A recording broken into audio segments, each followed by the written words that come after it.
Hey everyone, how you doing? This is Lee Gerstmann. I'm going to be doing a record review for you. I'm going to give a "Hey, how you doing, buddy?" to Ian Wadley. He suggested that I review a group called Orchid, and the album that he suggested was called Mouths of Madness. And before I review it, I'll say that it reminds me, just that title, it reminds me of something a group called Black Feather did, I think, called In the Mountains of Madness.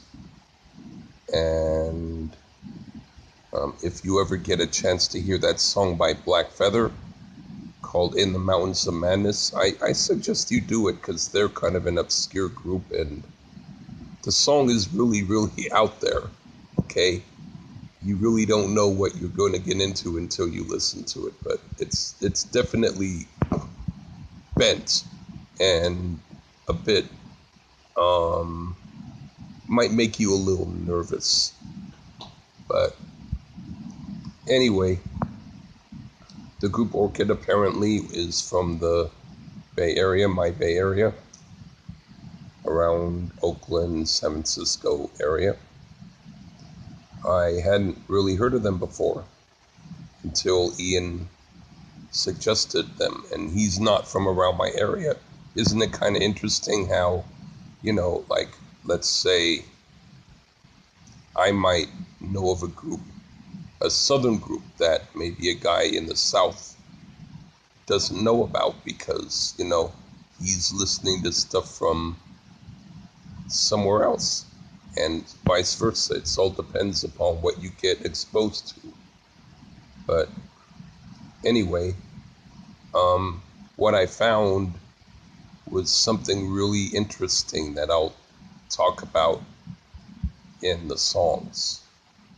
But overall, I would say they're influenced definitely by Black Sabbath and to some extent Saxon. And I'll be talking about maybe a couple other influences along the way, plus something else which I find kind of interesting.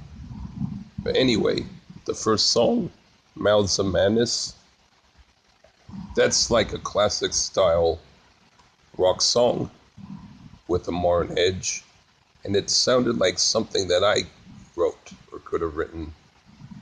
That's one thing that I'll say. Not all, but some of their songs sound like songs that I could have written, like they were in my style. Like maybe these guys had that same sort of musical kind of thing going on with what they were doing that I was. Except I was doing it back in 1982 and they're doing it now. But still, that's cool because not too many people are doing it. And then Marching Dogs of War, that also sounds like something I could have written. That was kind of a strange and cool song. and then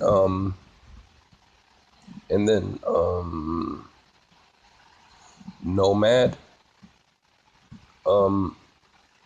That one didn't sound like oh, I'm sorry. The next song is Silent One. That sounds like something my whole band could have written back then, Black Spotted Thunder. It sounded kind of like when we would jam and get really out there. It sounded like that. And then the song Nomad, that one, that's something that doesn't sound like something I would have been in writing for my band. That one has its own thing altogether, and it sounds like the group Trapeze. If you've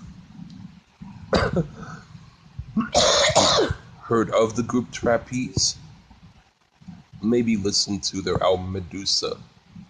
I'm not necessarily saying it's my favorite rock album or even my favorite album of theirs. But if you like the vibe of the song Nomad, listen to the album Medusa by Trapeze, and you'll see similarities in musicianship.